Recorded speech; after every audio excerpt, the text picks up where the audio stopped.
Assalamu alaikum everyone.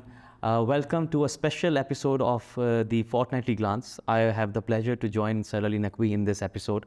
और आज हम very briefly जो बजट आया recently, बजट अनाउंस हुआ है उसको थोड़ा सा एनालाइज करेंगे, जिसे मैं कहता हूँ कि जी नॉइज़ ऑफ नंबर से निकल के उन नंबर्स को कॉन्टेक्स्ट के अंदर डालेंगे ताकि आपको एक अच्छा पर्सपेक्टिव मिले। तो सर अली के स्पेशली व्यूज़ इसमें हम जानेंगे और मैं भी थोड़ा बहुत बीच में चिप इन करूँगा। Sir thank you so much सबसे पहले for agreeing to do this. अच्छा सर, सबसे पहला क्वेश्चन जो आजकल चल रहा है कि why is this being called a popular budget? Popular budget से क्या मुराद है सर? Popular budget simply in the sense that जो पाकिस्तान के अंदर ये जो बजट प्रेजेंट किया गया इसके जिस तरह के आपने कहा कि स्टैटिस्टिक्स मौजूद हैं और जो परसेप्शंस मौजूद हैं, जो पर्सपेक्टिव्स मौजूद हैं डिफरेंटली, वो ये हैं कि ये जो गवर्नमेंट है जो कि इलेक्शन ईयर है, इस बजट के अंदर मैंने देखा कि इलेक्शन के लिए बजट रखा गया। They are suppose to be held any time after October और समवेयर अराउंड अक्टूबर। और उन इलेक्शन में the current government would try to win the votes of people, and they now to win the votes for the people they need to present a budget that attracts people and they can sell it during their election campaigns। जो election campaign हमने देखा कि already शुरू हो चुकी है। So popular budget वो होता है जिसके अंदर आप पॉपुलर वोट लेने के लिए आप वो बजट जो है वो प्रेजेंट करते हैं, उसके अंदर ऐसी पॉलिसीज़ बताते हैं जिससे जैसे सैलरी इंक्रीज़ हो सकता है, जैसे आप टैक्स के अंदर कोई रिबेट्स दे सकते हैं या कुछ इस तरह की मेजर्स ले सकते हैं जिससे पॉपुलर अपीजमेंट होती है और that then translates into votes for you in the upcoming elections. Right, तो सर इसको पॉपुलर बजट क्यों कहा जा रहा है? आपको लगता है इसमें ऐसे मेजर्स थे? Yes, obviously, because not the entire budget, but obviously a part of it is popular because in the sense कि जैसे हम देखेंगे 30% सैलरी इंक्रीज़ है। We have seen the history कि जो PMLN की गवर्नमेंट है that has never been friendlier with the services sector as such। Business oriented लोग हैं, वो मतलब बिजनेसमैन के लिए फैसिलिटीज़ करते हैं, बट 30% सैलरी इंक्रीज़ करना और जो ग्रेट सेक्शन तक है, जो ज़्यादा तादाद में लोग हैं उनकी 35% तक इंक्रीज़ करना अनप्रेसिडेंटेड है PMLN लीडरशिप में। But because this is a coalition government, इसके अंदर पार्टी भी है which has been pro friendly with the labour and the working class and the services class. तो ये जो 30% इंक्रीज़ करना है, बहुत से लोग सवाल उठाते हैं कि क्या हमारे पास ये फाइनेंशियल कैपेबिलिटी है या नहीं है। But while increasing the salaries is a sign that they want to appease the class who is the working class, जो सैलरी क्लास है उनको अपीज करना चाह रहे हैं, that could translate for their votes. And similarly it's not the only one, there are many others. बहुत सारे step लिए गए, जैसे in order to generate revenues it was believed कि जी शायद मोर टैक्सेस लगाए जाएंगे, देखा वो टैक्सेस नहीं लगाए गए। लिमिटेड टैक्स रेट बढ़ाए गए कुछ चीज़ों के ऊपर जाके, जैसे इम्पोर्टेड फूड है या कुछ और चीज़ें हैं, और उसका इम्पैक्ट जो था वो आम पब्लिक पे शायद ना आए। उनका जो इम्पैक्ट है वो शायद थोड़ा सा उस क्लास पे आए जो कि मेजॉरिटी में नहीं है पाकिस्तान में। राइट, तो जो पॉपुलर बेस है उसको बहुत ज़्यादा पीस अगर नहीं भी किया गया तो बहुत ज़्यादा डिस्टर्ब भी नहीं किया गया इस बजट के अंदर जाके।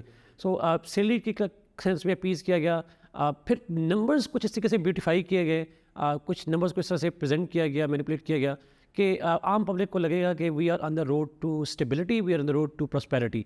तो एक परसेप्शन क्रिएट करने की कोशिश की गई कि जी we have come out of this problem, we are come out of this dilemma and the threats of default and all that. तो ये एक तो कंक्रीट पॉपुलर सेंस में कोई बहुत ज़्यादा चीज़ें नहीं हैं, लेकिन परसेप्शंस यही हैं कि ये पॉपुलर बजट दिया जा रहा है और इसी सेंस में इसको पॉपुलर भी कहते हैं। बेहतरीन सर। और इसका सर एक क्रिटिसिज्म, या जैसे स्टूडेंट्स हैं, हम बात कर रहे थे इससे पहले भी कि नंबर्स तो पता लग गए इनको, पॉपुलर बजट अब आपने बताया कि ये किसका क्रिटिसिज्म है या इसके ऊपर रिफ्लेक्शन है।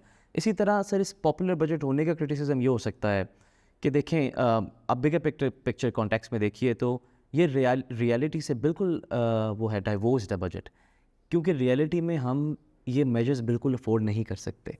और ये जो डिलेमा है वो यही है कि 23 times we been to IMF, और ये अपने लेक्चर्स में हम बात करते हैं, सब वीडियोस में भी, कि ये जो लव अफेयर IMF के साथ, ये जो एक विशियस साइकिल है, ये एंड क्यों नहीं होता? Because of this very thing, popular measures. अब वो एक आर्टिकल भी था बिजनेस रिकॉर्डर में कि don't be afraid of the something like an operation when it is due और समथिंग लाइक दैट, कि जब रियलिटी में एक चीज़ें नज़र आ रही हैं कि आप अभी नहीं कुछ कर सकते, you can not give these appeasement measures to certain people और certain classes of society, then आपको नहीं करनी चाहिए। अगर ये नहीं रुकेगा तो अभी आपने कहा है, जिस तरह ने एग्री उन्होंने पॉपुलर मेजर्स ली हैं, नेक्स्ट गवर्नमेंट के लिए फिर यही, फिर नेक्स्ट गवर्नमेंट के लिए फिर ये, for the next 3 years Pakistan को $25 अरब चाहिए every year for external financing. तो अभी जो मैं पढ़ रहा था, अभी कोई फैक्ट्स एंड फिगर्स की बात करें तो 7 पॉइंट समथिंग है फिस्कल डेफिसिट। तो सर उस फिस्कल डेफिसिट का जो ये हाईएस्ट एवर है, पिछली बार से भी ज़्यादा, पिछली बार 6.8 समथिंग था। अब इसको फाइनेंस करने के लिए फेडरल गवर्नमेंट के पास पैसे, इनकम तो नहीं है, लेट अलोन के वो नए एक्सपेंडिचर्स पे, नए प्रोजेक्ट्स के ऊपर नई चीज़ों के ऊपर खर्च करे, तो how is that gap going to be filled? Through debt, more debt, and hence this vicious cycle will never And even this number is not real. There's a criticism on this number even के ये जो बताया जा रहा है, because this fiscal deficit number is on the premises that provinces will have a surplus of around 700 billion rupees and that will be deposited in the federal accounts. और ये premises है, but अगर हम reality की बात करें जो आपने शुरू में बात की, reality is something different. You know, provinces have historically not given a surplus budget. They are in deficit budget. How can the federal government be in deficit and provinces be in surplus? बिल्कुल बिल्कुल sir, और ये बात यही कि अगर वो budget ही कम हो जाएगा तो ये जिसका परसेंटेज है, physical deficit is always as a percent of the GDP और द बजट, तो ऑब्वियसली वो बढ़ जाएगा। तो ये आपने बड़ी अच्छी बात की, this is based on an assumption. अच्छा, सेकंड जो हम अभी एक और चीज़ डिस्कस कर रहे थे, economic sense of the budget. मैं भी इस पर अपनी रिफ्लेक्शन बताता हूँ थोड़ी सी, आपके बारे में क्या है इसका? नहीं, मैं तो बल्कि सर आपसे सवाल पूछूंगा इस पे जाके कि जो बजट होता है उसकी बहुत सी डायमेंशन होती है। जैसे मैंने कहा पॉपुलर बजट है, इलेक्शन है, एक पॉलिटिकल डायमेंशन है उसकी जाके। और अभी आपने जैसा शुरू किया कि इकोनॉमिक सेंस में अगर हम बात करें तो we can't afford to do it. My question in that sense is, because I would like you to explain कि ये जो बजट है, हमारे जो प्राइमरी क्राइसिस है इस वक्त पाकिस्तान के, वो ट्विन क्राइसिस हैं। एक है फिजिकल डेफिसिट, एक है current account deficit. I think how this budget, physical deficit में तो हम एक बात कर भी रहे हैं, how it would be linked with the physical deficit. अगर हम पॉपुलर बनाते हैं तो फिजिकल डेफिसिट में क्या फर्क पड़ेगा, और पर्टिकुलरली जैसे आपने कहा $25 billion per year next 3 years हमें जो है वो लोन पेमेंट करनी है, तो उस सेंस में जो आपका जो करंट अकाउंट डेफिसिट है, how would it deal with that? Sir इसके अंदर सबसे पहले तो अगर इकोनॉमिक सेंस की बात करें इसकी ओवरऑल, तो it does not make sense at all. Why? Because we are still trying to get that IMF bail out. जून की डेडलाइन है, और अगर जून में हम ये चीज़ फाइनलाइज ना कर सके, द 9th रिव्यू, और बात ये भी चली थी साथ के शायद 9th और 10th रिव्यू को भी ये लोग ग्रुप टुगेदर कर दें, तो देन पाकिस्तान, मतलब मैंने ही पहले कहा था कि Pakistan can not default in everything because of certain reasons, लेकिन then it is highly likely that Pakistan would default. तो इन अंडर दिस सिनेरियो, मतलब गिवन दिस बैकग्राउंड, अभी जो बजट आया है उसके अंदर ये आपके पॉइंट को बिल्ड करते हुए, this would not satisfy IMF। तो अगर ये IMF को सेटिस्फाई नहीं करेगा, क्योंकि इनके पास चॉइस थी, या ये ऐसा बजट बनाते हैं जो रियलिस्ट था, जो कि IMF को सेटिस्फाई करता, but doing so would compromise their vote bank. और अगर ये ऐसा बजट बनाते दूसरी चीज़ के, ये अपने वोट बैंक को कॉम्प्रोमाइज़ ना करें, but then the IMF imperative was there, तो the current government sort of I think opted for the latter part। इसकी पॉलिटिकल सेंस बनती है बिल्कुल, लेकिन मैं तो प्योरली इकोनॉमिक टर्म्स में बात करूंगा सर, तो इसकी सेंस नहीं बनती थी। अब देखें इंडस्ट्रीज़ के ऊपर ऐसा कोई, जिस तरह आपने बात की, नए टैक्सेस नहीं लगाए गए, एग्जिस्टिंग टैक्स बेस को ही मज़ीद स्क्वीज़ किया गया, जो कि एक नहायत ही काउंटर प्रोडक्टिव एग्रीमेंट होता है। हम सब जो टैक्स पेयर हैं, मैं भी टैक्स पेयर हूँ, मैं तो बल्कि TV पे भी लाइव कह चुका हूँ कि अभी दोबारा मुझे चांस दिया जाए तो वाई वुड आई पे टैक्स, जबकि आपने जो पिनलाइज करना होता है या डिसइंसेंटिवाइज करना होता है या मुझे इंसेंटिवाइज करना है, उसमें कोई फ़र्क ही नहीं है। 0.3%, 0.4%। अगर एक बंदा 5 मिलियन की गाड़ी ले रहा है, तो उसको अगर आप कहेंगे 5 लाख और पे कर दे, तो ही वुड पे। मार्जिनल जो इसके ऊपर पेनल्टी है वो तो कोई है ही नहीं। 5 मिलियन के ऊपर आप कहें ना 3 मिलियन पे करना है, 2 मिलियन डिसइंसेंटिवाइज करें तो तब की बात होती है। बट वो वही सर्कुलर आर्गूमेंट आता है कि पॉपुलर में जो पिछले दिनों ने 3-4 साल पहले इन्होंने ट्रांसपोर्ट के सेक्टर के साथ ऐसे करने की कोशिश की थी, देयर वाज अ स्ट्राइक। तो सर ये दूसरा पॉइंट इससे इकोनॉमिक सेंस आए कि इसके अंदर सर अपील तो किया गया उन सोसाइटी सिविल सर्विसेज के अंदर अप टू 35% बढ़ाई गई है, दूसरी चीज़ें पेंशन्स, बट जो pro poor policies, sir economics के अंदर ये टर्म होती है pro poor policies, they are absolutely not there. आप एक चीज़ देखें, एक स्टडी थी कि पाकिस्तान में जो मिनिमम वेज है वो फॉर्मल सेक्टर के अंदर सिर्फ 60% और इनफॉर्मल सेक्टर के अंदर 90% लोग नहीं देते। तो और मिनिमम वेज वंस अगेन 25,000 है मेरे ख्याल से, उसको डिवाइड करें 830 कुछ बनते हैं। मैंने कितनी बारी कैलकुलेशन की है हमने कि अगर आप 4-5 रोटियां खा लें, अगर आपकी फैमिली ऑफ 5 है, husband and a wife and 3 children, it is gone with the current petrol price and everything. तो there is no pro poor policies. 50 अरब तक का इंक्रीज़ किया सर BISP में, बेनज़ीर इनकम, जो कि सारे इकोनॉमिस्ट ने इसको कहा है कि विच इज़ इनसिग्निफिकेंट। अभी रिसेंट स्टैट्स सर, ये जो इन्फ्लेशन आई है रशिया यूक्रेन वॉर के बाद, इसके साथ जो फ्लड्स आए हैं, इन दोनों फैक्टर्स की वजह से पाकिस्तान में महंगाई बहुत बढ़ गई है, स्पेशली खाने पीने की अशिया की। उसकी वजह से सर कोई 11 मिलियन लोग, if I am not mistaken, 11 million लोग have fallen below the poverty line. ये डॉक्टर हफीज़ पाशा के स्टैट्स के मुताबिक है। 11% वो हो गया है अनएम्प्लॉयमेंट रेट। तो सर इसके 100 मिलियन, सॉरी 11 मिलियन कह रहा हूँ, 100 million I written it down, 100 million people have fallen down under power, और जितने मिडिल क्लास श्रिंक होती जा रही है। सो इनके लिए क्या है there is nothing in it. So and once again जो हम बात कर रहे थे डेफिसिट की, जो पहले पॉइंट बता दिया, to fuel that deficit based on the assumption कि उतना रहे, we will tend to get more debt. तो in terms of the economic sense आवाम के लिए रिलीफ नहीं है, लॉन्गर टर्म पर्सपेक्टिव बिल्कुल भी नहीं है, शॉर्ट टर्मिज्म से भरपूर है ये बजट. एंड अदरवाइज जो सोर्सेज ऑफ रेवेन्यूज़ हैं जनरेशन, टैक्स बेस नहीं बढ़ाई गई, मज़ीद चीज़ें नहीं की गई, उसके ऊपर भी कोई काम नहीं किया. मैं इसी पे ज़रा एक और आर्गूमेंट जानना चाहूँगा आपका, जो कि आप जिस तरह बात करेंगे इम्बैलेंसेस क्रिएट होंगे, ठीक है, एक इम्बैलेंस रियलिटी और प्रैक्टिस में, और एक फिजिकल इम्बैलेंस जो क्रिएट हो रहा है. बट स्पेंडिंग साइड को कंट्रोल करने के बजाय हम स्पेंडिंग साइड को भी कंट्रोल नहीं कर रहे, मतलब उसको बढ़ा रहे हैं एक्सपेंडिचर में, सैलरीज इंक्रीज करके, बाकी चीज़ें करके, और जो रेवेन्यू साइड पे we do not have a particular tangible plan, at least इस बजट में मौजूद नहीं है कि टेंजिबल प्लान क्या होगा, how would we generate that 9,200 billion revenues. और फिर गैप तो एक एडिशनल चीज़ है, वो तो चलें लोन अब करना पड़ेगा. बड़ा इंटरेस्टिंग बने कुछ स्कॉलर्स के नज़दीक, you can't manage those imbalances until unless you have sustainable structural reforms.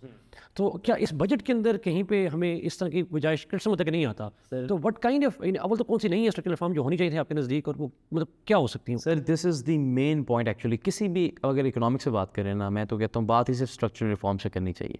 Pakistan के स्ट्रक्चरल रिफॉर्म्स के अंदर काफ़ी चीज़ें आती हैं. सबसे पहले आप देख लें, आपने कहा कोई है कि नहीं है सर, टैक्स बेस बढ़ाई गई है. Tax to GDP ratio is now currently थी 8.7% समथिंग, बल्कि 9.8 से भी कम हो गई है. It should be around 15 to 16%. What measures were taken to increase the tax to GDP ratio? Nothing. Energy crisis sir एक बहुत ही इंपॉर्टेंट इशू है पाकिस्तान का. आई थिंक सारे इशूज़ एनर्जी क्राइसिस से होते हैं. मैं एग्जांपल देता हूँ सर, इंडिविजुअल्स में भी है ना, अगर आप में एनर्जी नहीं है तो हम जितने मर्जी लाए कि आप कुछ नहीं कर सकते. सिमिलरली आपकी कंट्री के पास अल्लाह ताला ने 4 मौसम दिए हैं, आपको मिनरल्स दिए हैं, सब कुछ दिया है, but if you don't have the energy to produce them और convert them into something final goods, it is useless. तो उस लिहाज से सर सोलर पैनल्स फार्मर्स को दिए हैं या उनके ऊपर, this is just part of it.